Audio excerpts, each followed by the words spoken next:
आइए अब सीधे राम राज के स्थापना के विषय पर आधारित भाग 4 का संवाद प्रारंभ करते हैं। आज के संवाद में आप सबों का स्वागत है और आपसे अनुरोध है कि इस विषय पर आधारित सभी भाग 5, 6, 7 या जितने भी भाग हों सभी को ध्यान से सुने। भाग 3 में मैंने कहा था कि मैं आप सबका धोबी हूँ, लेकिन आपके धोबी और मुझ में सिर्फ इतना ही फर्क है कि धोबी आपके तन के कपड़ों का मैल साफ करता है और मैं आपके मन के मैल को साफ करता हूँ। और मैं यह भी बता चुका हूँ कि तुलसीदास जी हनुमान चालीसा में सबसे पहले निज मन मुकुर सुधार, अपने मन के दर्पण को साफ करने की बात ही कहते हैं। आप बात को समझें, धोबी सिर्फ कपड़े का मैल साफ करता है, पर मनुष्य को साफ करने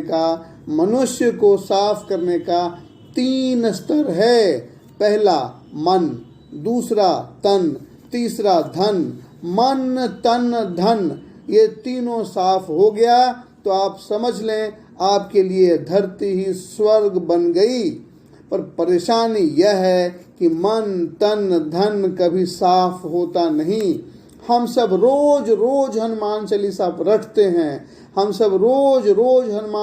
रटते हैं, निज मन मुकुर सुधार, निज मन मुकुर सुधार। पर मंदिर से बाहर आते ही मन के सुधार की बात खत्म हो जाती है। लोग यह बात समझते ही नहीं कि हम लोग हनुमान चालीसा को तोता की तरह रटंत भाव से पढ़ते हैं। पर सच्चाई तो यह है कि हनुमान चालीसा रटंत नहीं, जीवंत होनी चाहिए। जैसे तोता रटंत भाव से रटते रहता है कि शिकारी आएगा, जाल बिछाएगा, उसमें फंसना नहीं। पर यह रटते रटते भी तोता उस जाल में फंस जाता है, क्योंकि तोते का रटंत भाव कभी भी तोते का समझंत भाव नहीं बनता।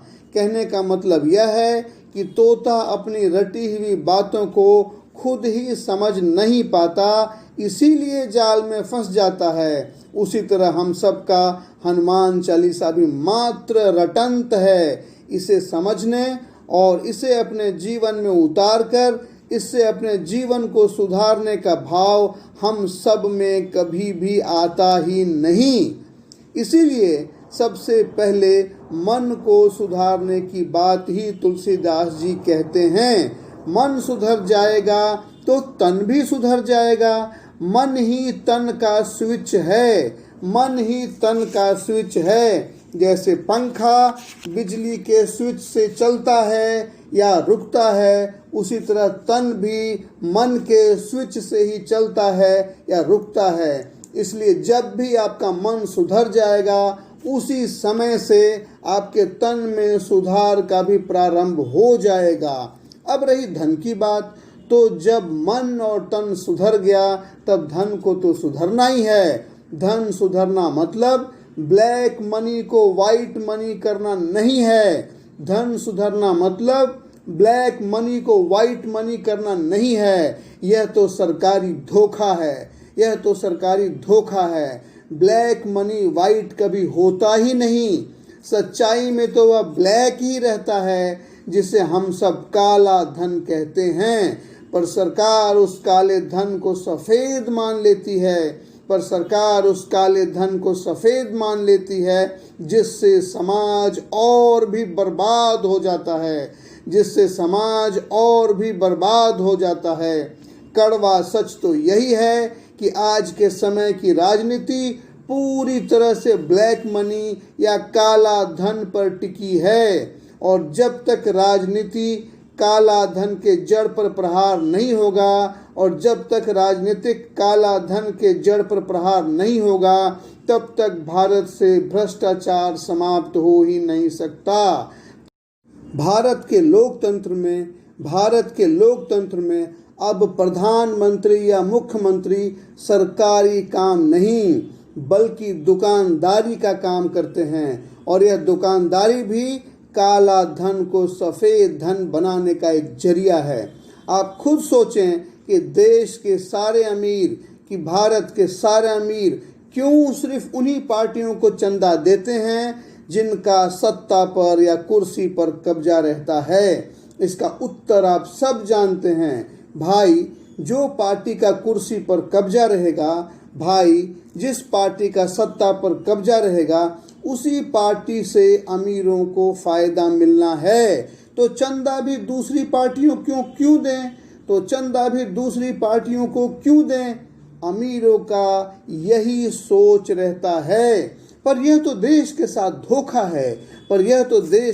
धोखा है, इसका सीधा मतलब है कि भारत के प्रधानमंत्री के पद पर जिस पार्टी का कब्जा रहेगा, उसी पार्टी को सबसे ज्यादा चंदा मिलेगा, और इस तरह कुर्सी वाली पार्टी तथा चंदा देने वाले अमीर दोनों ही मिलकर देश की जनता का खून चूसते रहेंगे। आज भारत के लोकतंत्र में यही हो रहा है, और यह सिद्धांत भारत के लिए खतरनाक है। सरकार को दुकानदार की तरह चलाने का काम बंद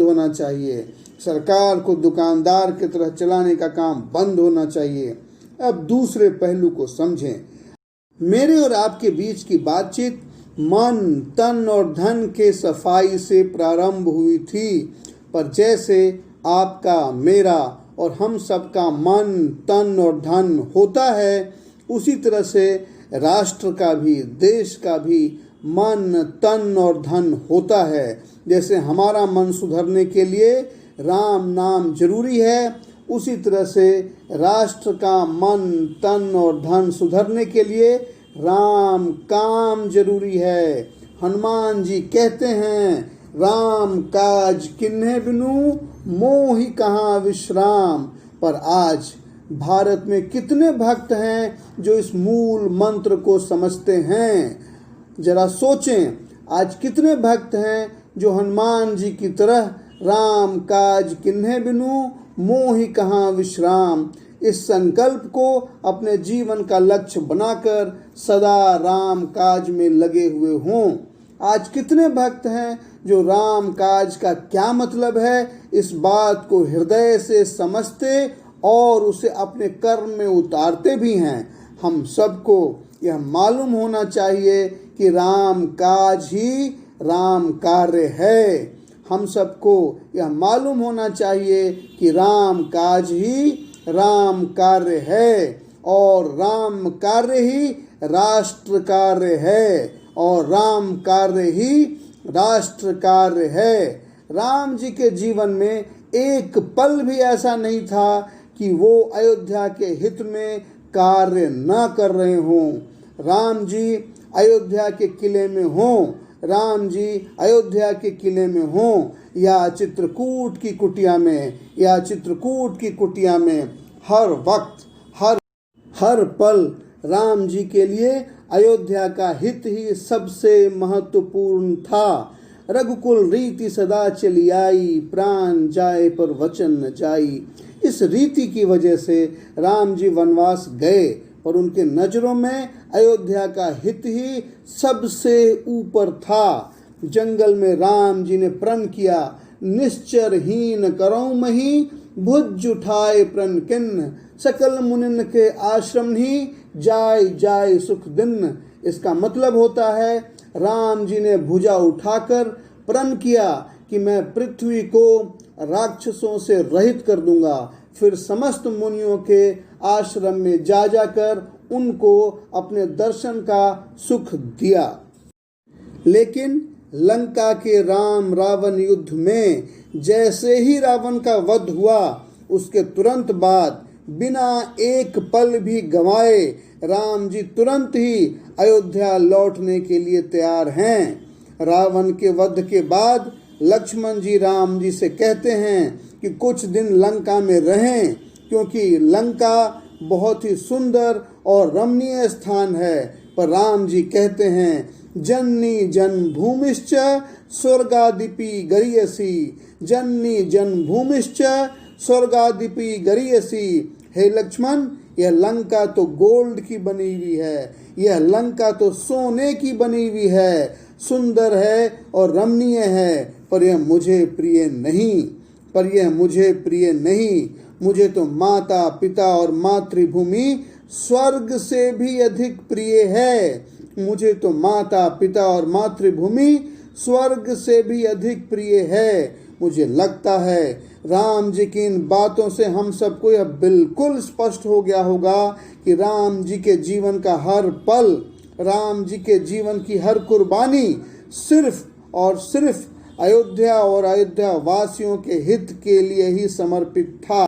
सच तो यही है कि राम जी के हृदय की धड़कन और अयोध्या वासियों की हृदय की धड़कन बिल्कुल एक ही थी।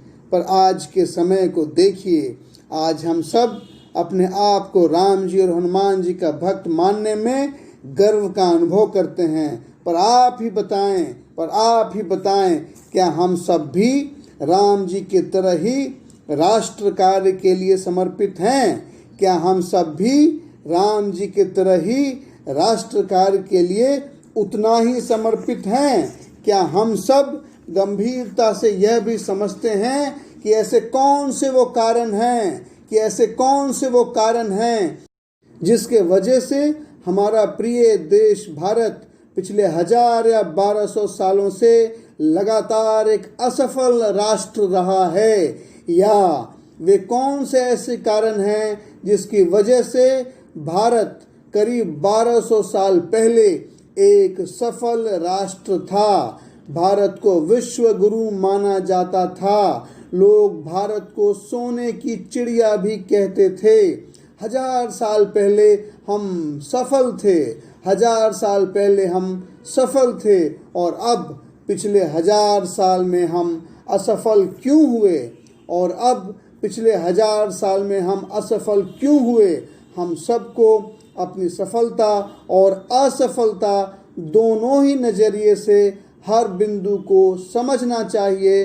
तभी हम सब दोबारा उन बातों पर विचार कर सकेंगे जिससे भारत में राम राज की स्थापना हो पाए, जिससे भारत फिर से विश्व गुरु बने, जिससे भारत फिर से सोने की चिड़िया बने। आज का यह संवाद भी लंबा हो रहा है, अतः आप सबों से प्रार्थना है कि हमारे और आपके बीच राम राज की स्थापना का यह संवाद भी जारी रहे।